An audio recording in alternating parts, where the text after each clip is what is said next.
Our first honorary doctorate is Richard McCarthy, who is the Executive Director of Slow Food USA. He embodies the phrase, think globally, act locally. He joined Slow Food USA in January 2013, having previously served as Executive Director of Market Umbrella, an internationally recognized not-for-profit mentor organization for farmers markets, community building, and sustainable economic development. After Hurricane Katrina, Richard played a key part in restarting the local agricultural economy in the New Orleans area, aiming to provide returning residents with a sense of normalcy and resilience through the revival of farmers markets. Richard was named a Hero of the New South in 2012 by Southern Living magazine and a public health champion in 2004 by the Tulane University School of Public Health.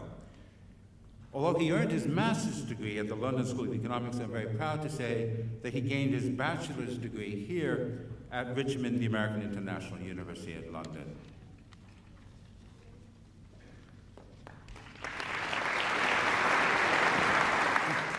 Chancellor, thank you so much. I am absolutely honored to be here. I transferred to Richmond as a sophomore student in 1984. This was at the height of the Cold War, the Thatcher-Reagan years. And I came from an exceedingly traditional liberal arts college in the American South, one that boasts a highly developed Greek life. For those unfamiliar with American collegiate ways of life, by this I mean the world of fraternities. This is where young men pledge themselves to the allegiance of a fraternal organization at the school.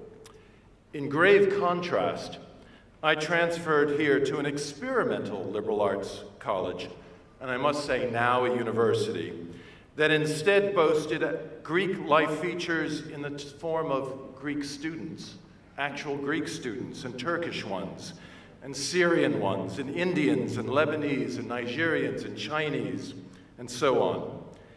Here at Richmond, I came to recognize this amazing opportunity. For the first time in my life, I was learning to function in an environment, the Hill, where no single group dominates. As a result, student life involves perpetual negotiation and active listening, as our president said today. I have to assume that this is also true today. It is specifically for this reason that I am so happy to be back at Richmond University and really truly honored to accept this recognition. After all, this very institution prepared me to take on the world. With bridging, we build social trust with people who are unlike ourselves. And where do we see bridging take place? Well, while football clubs are a complicated example, sports do bridge relationships. So does music, a love for old cars, and in particular, a love for food, which is my interest, where we link farmer with eater, urban with rural, old with young, and so on. And while bonding alone is almost always easier, the joy in life comes with bridging. And I suppose that it comes as little surprise that I find myself today working for an international organization, Slow Food, whose purpose is to build bridges between people through a shared devotion to food as a trigger for social change. And so where did I find my bridging? Where did my bridging come from? Well, yes, with an immigrant mother from England and a father from New Orleans in the USA, my very existence is itself based upon a specific type of transatlantic bridging. And as for my upbringing in New Orleans, a peculiar place on the map that through food and music is defined by how it bridges. I give thanks to the French and how they colonized us and created and pointed to places where we cross lines of race and gender, even when power and structure say otherwise. And today, where I am based in New York City, life in New York is a perpetual navigation across bridges, language, ethnicity, and neighborhood. In a city of immigrants, I often feel like a field anthropologist amidst the many groups whose members find safe harbor in their bonded communities. Now, I'm not actually a member of any specific community. In fact, I find strange comfort straddling many different groups, almost always a visitor and never truly at home. However, the one place where I do feel consistently at home is here at Richmond. After all, it is here where we learn to become home in the world.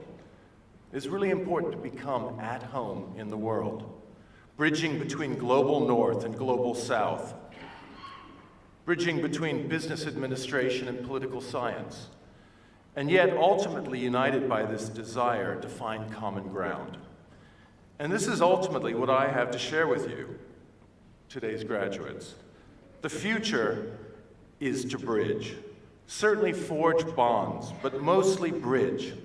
Because when you lean forward and connect with the unexpected in your careers, in your lives, in your travels, remember, it was Richmond where you learned how to grow comfortable in a world of extraordinary differences.